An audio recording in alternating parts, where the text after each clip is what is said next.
Well, ladies and Germans, how you all doing? I'm Con Ulrich. And I'm Ru. Hello, hello, hello. And folks, today we're taking a break from the terrible Divisions tournament. And really, in the aftermath of Season 2, we thought we want to focus on that 2-bit. And Rang, I believe you got sent this replay from Point to Huck with a 2v2, right? Yes, this was sent in by Tobaski, so thank you very much.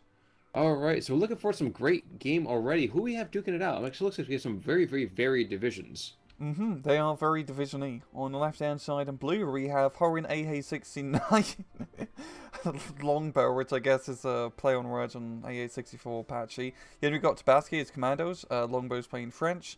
On the right-hand side, we've got Glitter Percor as 91st, and Zaza as 352 Infantry. I don't know why, but I'm looking at that little complex of houses right there, and it struck me as like a strange insignia. I don't know what it is. Maybe it looks like the thing from Super Smash Brothers. Up north, down south, where? Up north. You can see from German positions, you have several trucks moving in. Look for the P3 in the north central part. Just behind the Panther 3. There's that little ball in the courtyard. It looks like, it should be like a Super Smash Brothers insignia. Oh, crap, it does look like a... Wow. I've never seen that before, but I don't think it's on the vanilla map, but it's not for one-on-one, is it? I think it's only the 2v2 and bigger. yeah, I think so. So, well, that is... You just changed the way how I sort of see this game, Con. I do what I can. Yeah. I blow minds just as easy as I. Well, let's get back to the game. Let's smash. Yes, let's smash.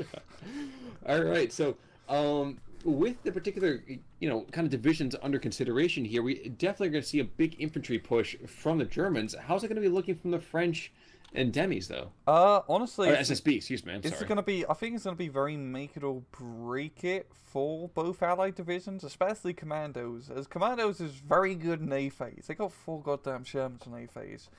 But even in B and C phase, yes, you got a lot of points in C phase. You just don't really have anything that good. So I don't know. I don't know. I do not know. But it seems like both allied players are playing very heavy on the flanks, while the middle, even from the axis, both sides actually playing very heavy on the flanks. Well, down south, there's this armored fist that's blowing holes in the German lines like they're tissue paper. Yeah. Which is weird to say that, considering the divisions under consideration here. Yeah. The problem was I can't place your name. I'm just gonna call him Perkle. He just didn't have any Panzerschrecks nearby. I mean, he's got some up north, and he's bringing one down south now. But look at that. That is perfect Panzerschreck territory. You can pop like 1 or 2 tanks, and then hide back in your. Well, and put the fear of God within the rest of them. Exactly. Yeah. You got to make him fear the Panzer. Oh, crew knocked out. This first Stuart might buy the farm. Oh yeah. It's time for the percolator. 36 knocks it out. All right, and Ulig is going to hold the line against this armored fist that's headed his way. Yeah. Will he hold out? Probably not. He's got 3 armored vehicles. He's got 3 anti-tank grenades and 4 armored vehicles to kill. He can do it. He just has to blow up run with 2. He has to blow up 2 with run. Well, he's going to get a couple of small little French tanks to kind of help him out. Really, to kind of sit there and backstop him just in case. Yeah, yeah. They're like And, background dancers. Gosh, Perkle is just throwing in every single thing he's got down here to the south. And in fact, I never really focused on the fact that we have 35 hours in both the 91st and 352nd, which is just weird because you just double down on having crappy tanks. Yeah. But it's a pretty good map for those crappy tanks. It's all pretty close range fighting. So, a crappy tank at close range is as good as a not so crappy tank as close range. I think that's like the math behind it. Okay, I was going to say, I'm not sure I understood the math on that one, but I'll take your word for it, Ryan. The closer you get, the less crappy you are. Ah, okay. So you have all them thar learning stuff. You are pretty sure dang smart. Yes. You were saying? No, I just said I. Well, I couldn't catch that. Just that thick Canadian accent of yours. And up to the north, a Sherman DD tank is just blowing apart anything in front of him. In fact, 2 Panzerjägers have come forward, and 2 Panzerjägers are going to die pretty quickly. Even more so, we have a Wildcat coming on in. Wildcat comes in, bombs away And it's time to see old Tom. Oh damn! I was actually quite surprised I killed the Panzerjäger, yeah, but huh? Well, the Panzerjäger had already taken a lot of HP damage from the Oh, Sherman, for okay, one. fair enough. Yeah, yeah. Once you get a critical to once or twice, you're pretty much on death's door. Yep. Yes, sir. Yeah, but up north, I mean, Tabaski's making a bit of a breakthrough. He's got the town under his control. He's got tank advantage with Sherman DDs, so he's doing pretty good. It's just really be able to, you know, gain a nice chunk of territory in these next 5 minutes. That's his, you know, golden opportunity to do so when he still has all those fancy commando troops that haven't run out, because they're gonna run out. It's just inevitable, like heat death of the universe. Actually, this is first SSB. Yeah. So confetti for B might be a real option. Oh, yeah. I would love to see some confetti being dropped. I hope you drop some confetti, Tabaski. I hope that's the reason you sent in this replay. Just so we can see some confetti. You didn't, so help me God, I'm going to report you. Well, Ulik doesn't have to kill 3 armored vehicles now. In fact, he just kind of stood by and directed firepower from everyone else. That's what he did. I mean, he's his commander. He's command. Well, he's exercise his command prerogative, you know, leading from the rear. You got command and then you conquer. Exactly. Exactly. This said the other day, actually, I was watching Paradox stream. They were streaming Command and Conquer, the original one, and I was thinking to myself, dude, just build attack dogs. What? Just build attack dogs. Wait. Yes. They were streaming commanding, like... Yes. They were streaming the oldies. Are they allowed to do that? The game is sold at this point. I think it's actually past being copywritten. Like I think the copyright patent has run out. It's been 25 years, I'm pretty sure. That's super cool. That's just really rare seeing like a game company, like official games company stream playing another games company streaming at the same time. Restwood is defunct. Dead. Rest in peace. God damn it, eh? Well, also, oh man. Or is that an neighbor up north? Yeah, no, it's an FK18. Oh, no. What else is up north? We have a couple of Wildcats. In fact, we have that Seafire too. Remember when the Seafire first came out? What a novel plane it was. Yeah, because everyone was freaking out. It was a recon plane that could actually fight, but it really isn't that good. It's not a good fighter. It's a D520 with recon optics. Yeah, and even worse ammunition loadout. Like you can shoot something for like 5 seconds and then you're out of ammo. Meanwhile, the Ju-87 to the north, they're desperately going to start shelling things down beneath, and he's going to completely miss too, I think.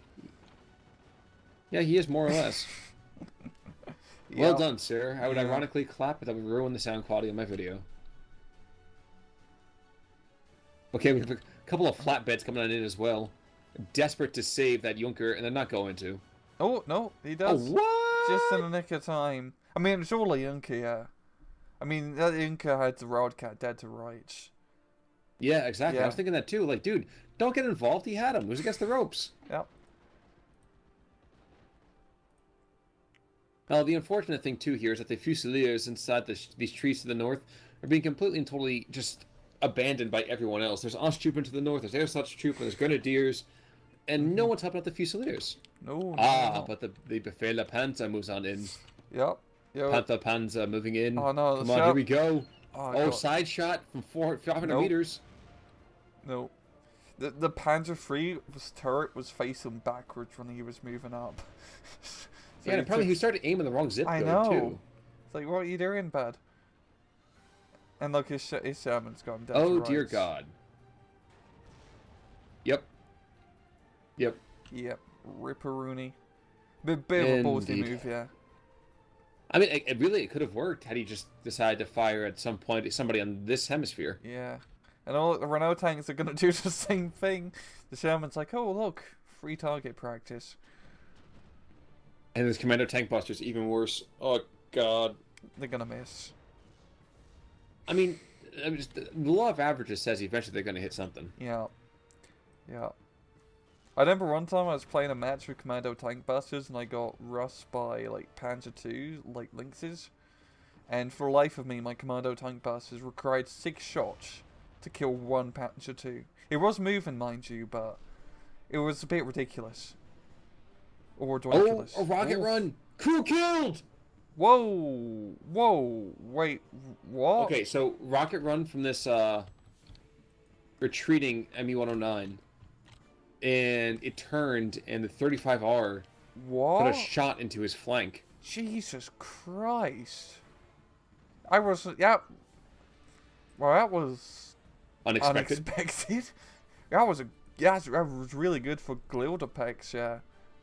Is that knocks out another Sherman being brought in, but it's going to hit B-Face Yes. shortly, so he's going to have better equipment to deal with it, but that was a pretty good kill. That was 10 out of 10. Like I said, a crappy tank is not so crap up close. Wildcat coming in, meanwhile, to the south, trying to take out some more of these 35Rs. And the Germans, they've stabilized the front line, but they've lost so much initial territory that they have to really start getting on their horse to get back.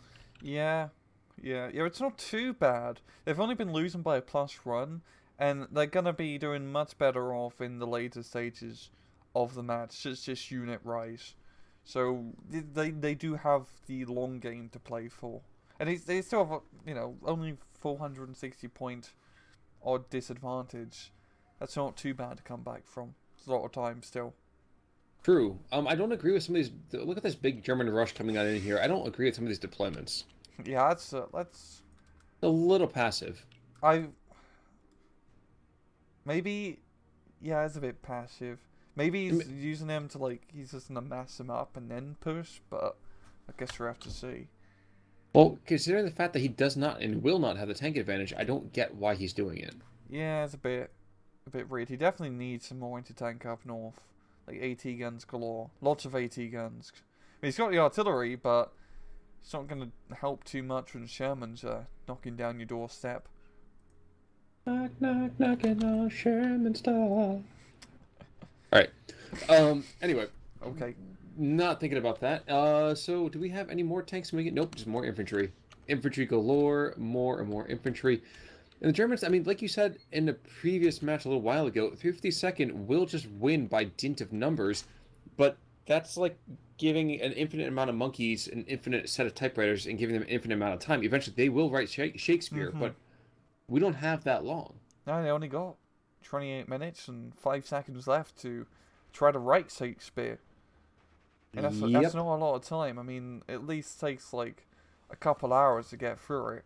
Exactly. I mean, like I write in my off time. It takes a monkey 10 minutes to write what I write. And I would just assume with a conflict the size of World War II, it should take a little bit longer. But who knows? I think World War II is at least like a light novel worth of book. Yeah, exactly. For sure.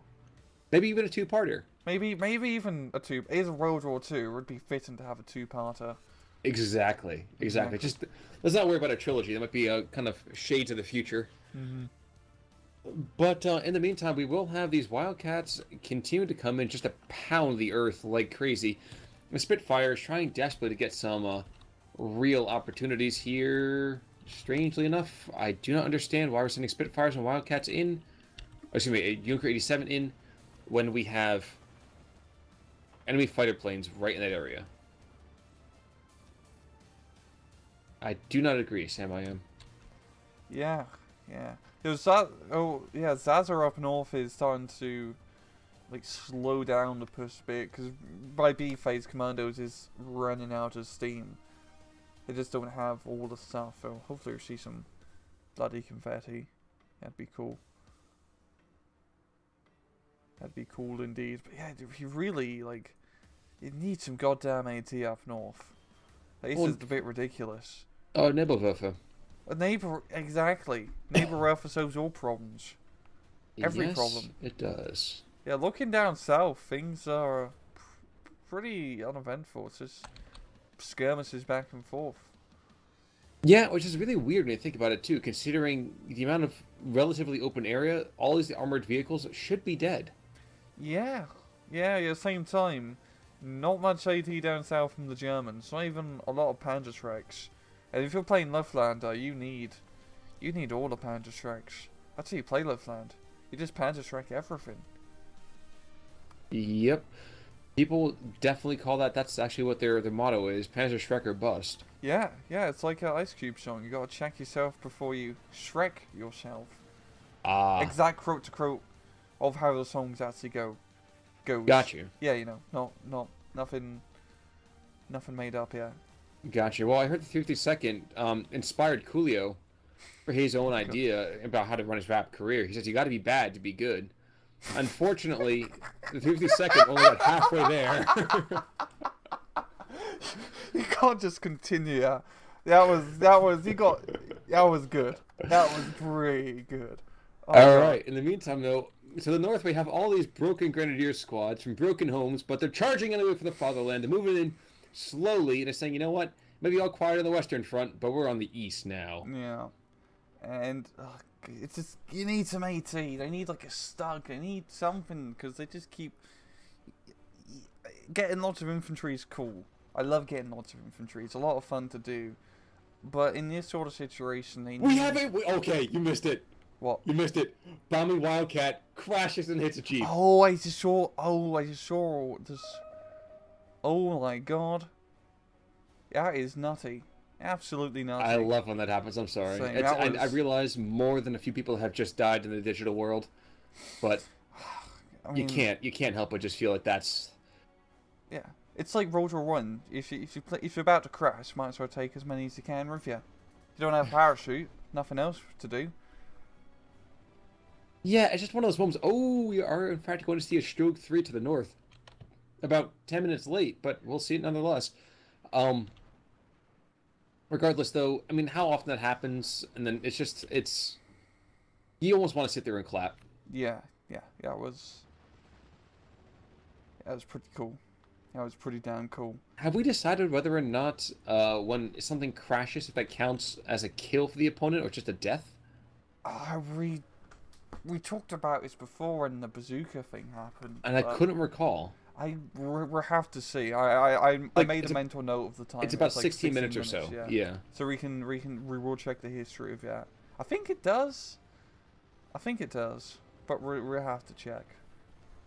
Well, it's kind of funny. We are going to see an echelon attack over here from longbows, upgunned Shermans, and Stuarts. It's a little terrifying to be on the receiving end of that. And Ulig, who's been hunkering down in this little building complex for so long, is bravely trying to rally the last bits of defense here, and it's not going to go well. They need AT. They need lots of anti-tank. Well, we have this Pac-36 slowly slinking through the forest. Yo, heck, at that range, maybe the Pac-36 can get a rocket off. 300 meters, please. Oh, yes, please. Yeah, you're absolutely right. Let's see the Vaquette and the Buffa. I haven't seen it in like a year. Not even an exaggeration. No, I completely agree with you. I'm right. I'm there with you, my friend.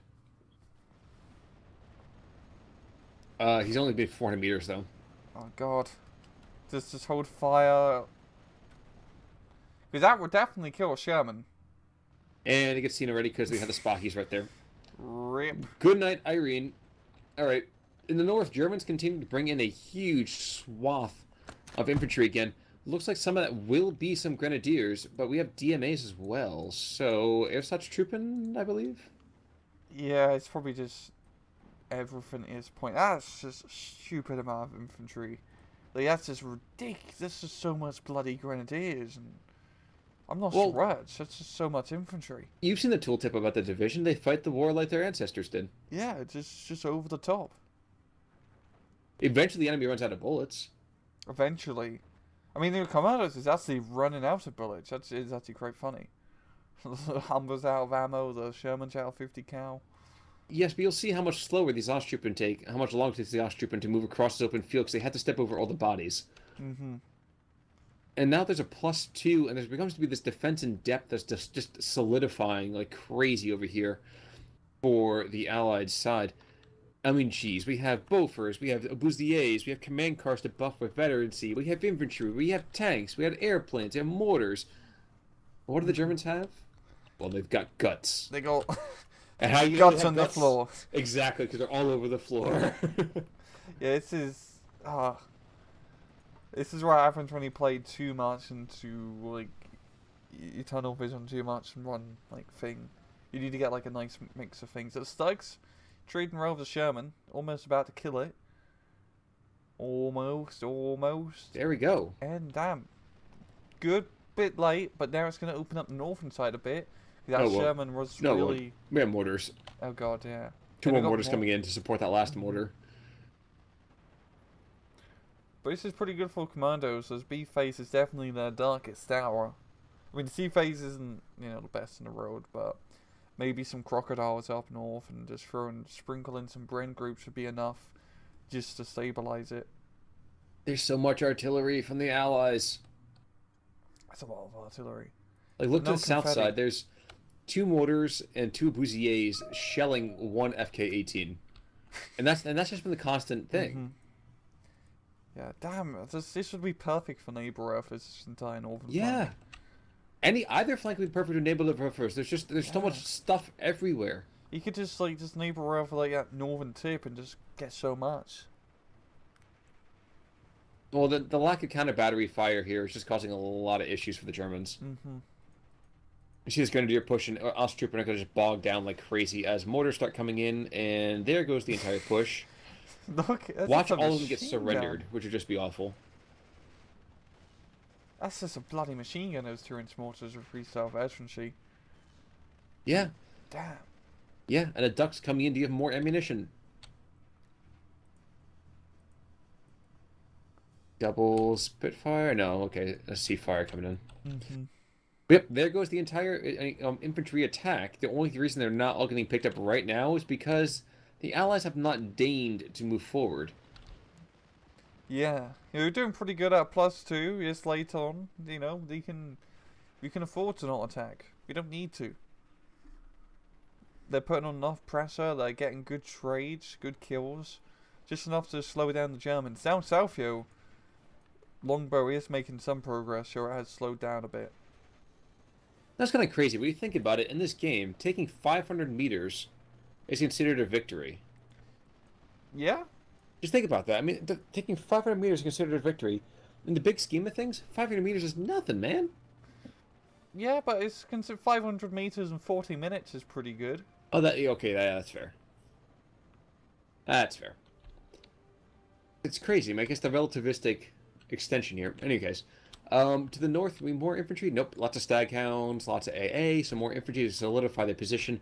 Yeah, I think you're right. I think the south is where it is. And in fact, we have, Klosterman. Never seen him before, actually. Nice little Spitfire going on here. Oh, that's the it's the French elite fighter. I've never seen him. Yeah, he was given out originally for like signing up for the Steel Division newsletter, but it bugged out, so no one actually got him, including me. So eventually it just gave it to everybody. So I did not recall seeing him. Obviously I don't play the second that often. One of those unsung heroes, you could say. And once again, I'm going to continue to just rant about how much artillery there is down to the south. Yes, well, 3 Obusiers. He's gotten his entire card out in the field. Yeah. That's a lot of priests. I mean, he could open up a few churches with all of them. Yeah, hide your kids. The Holy Mother's coming towards you. Stug in the north, he's just going to continue to kind of charge forwards bravely. And there's nothing up here to actually push him back unless he gets too close to some of those commander tank busters. It's a big boom just happened here. Oh, okay. Off map, 210. Yeah, the 210. Unfortunately, what we did not see was you haven't seen any confetti. No confetti. Which means, therefore, the Germans win by defect. And that'll be that. But until then, I almost want to see the Allies start to wrap up some of these pockets. So you see that German bulge on the southern side? I can tell you safely, they are not happy to see the Allies. I would just love to see the Allies curving around that and, to continue what we said before, just smash them from behind. Yeah, no matter what game it is, Steel Division, Men of War, Hard Terrain 4, just encircling the enemy is just some satisfying. It's a satisfaction you can't describe. It's so beautiful, absolutely beautiful, especially in this game when the bubble just slowly gets cut off, and it just slowly gets smaller. It just makes you so happy thinking about it. It's a really weird satisfaction, but it's a satisfaction nonetheless. No, it's okay. I'm not judging you too much. I mean, that little bulge down south is not Yeah. maybe too comfortable here, but it's interesting. It's definitely true. Mm-hmm. Another Stroke has come back in, and then a Martyr. Oh my gosh! So it's kind of humorous to me that to the north we do have this Panzer push, which realistically should not be happening. It really shouldn't. I mean, there's DD tanks, there's all that extra stuff. It just should not be happening. Up, yeah. He needs his infantry in front, you know. That Stug 3's been the frontline unit for quite a bit, and it's never a good idea to leave a tank in the front. Well, he wasn't the frontline unit for a while. That's more of a recent phenomenon. Hmm. And in fact, we have a Pack 40 who might be able to finally get some engagement here against... Oh, just half tracks, never mind. That'd be something actually, scary, but nope, just half tracks. Just half tracks.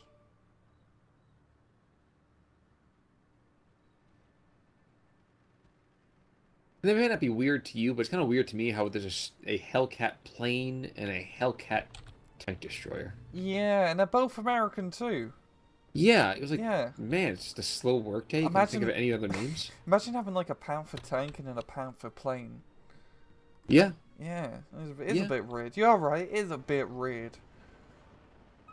Well, and I think there's a bit of an FU happening here. Well, first of all, ground fire is probably going to take out this Junker. Yep, ground fire takes it out. An FU's out here. We have a Storch coming on in, and this little Stork, well, he's not going to be delivering no babies. Oh, no. He don't know nothing about birth and no babies.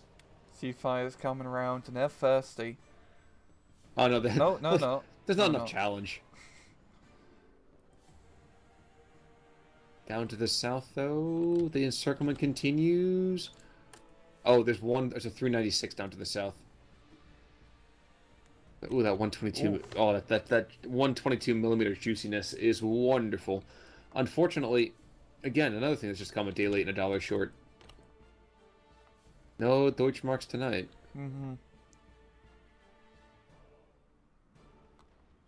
But it seems like the big problem with this match was just the lack of AT overall for both Axis players, as they allowed...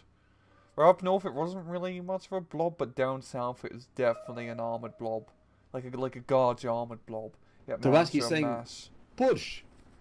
Yeah, and they just pushed in, and there's nothing to really stop the tanks, and when there's no AT to stop tanks like they've got a Flush Mega Fures, as well as that little pop gun in the back. But yeah, you're right, basically an attack move, which is really all he needs, and that's exactly what's going on here.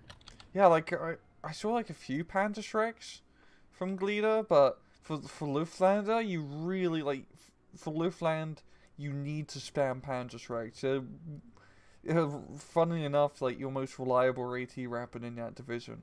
Even more in the B3. Like, you got, like, Panther Shrek AT infantry, and then you got the Panther Shrek recon squads, and you just get all of them, you spread them out, and you can just pop everything super easy, if you know how to just, ambush Rivian, not run into an open field, etc. Wow, ground attack. Oh. Ground fire just took a 2 ground attack in U-109s. Oof. That's all I have to say. That's so painful. Yeah, it's very painful. But there's a lack of AT in total. I think the Strooks have gone down. Up north or down south?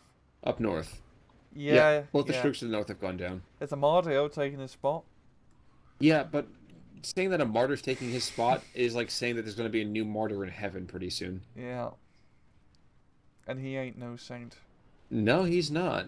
I can tell you, though, when he goes rolling on in, there will be no music. Not around. Might be a bit of a furball to the north. Yep, Junker 187 with those hefty 37mm cannon on it. But he's going to go down too. I mean, come on. There's a couple of Seafires. There's the Recon Seafires, regular Seafire.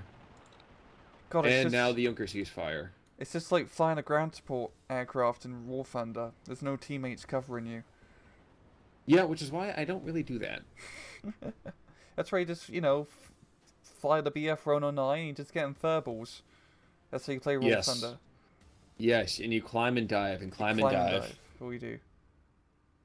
I'm with you on that one. I have to admit, I always enjoy just taking the biplanes, the early war biplanes, just fighting in those. I don't know why. I feel there's so much more skill involved in that. Yeah, and the Russian biplanes are like ridiculously good. They're pretty good.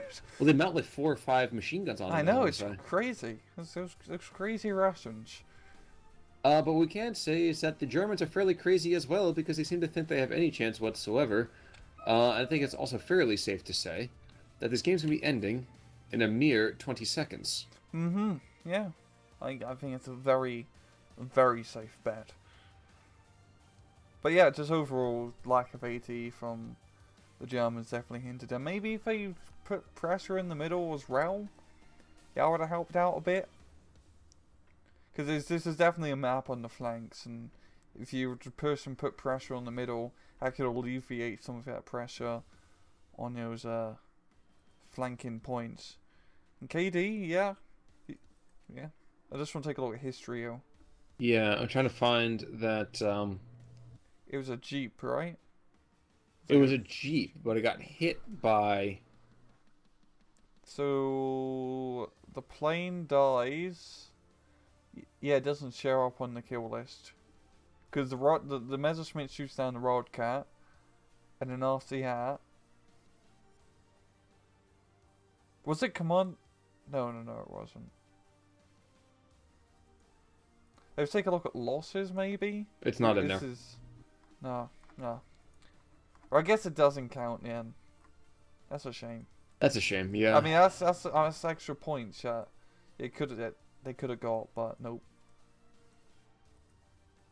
But indeed, so not a lot to say other than like we said already. That should have been a heck of a lot more in the way of anti-tank, especially in the north.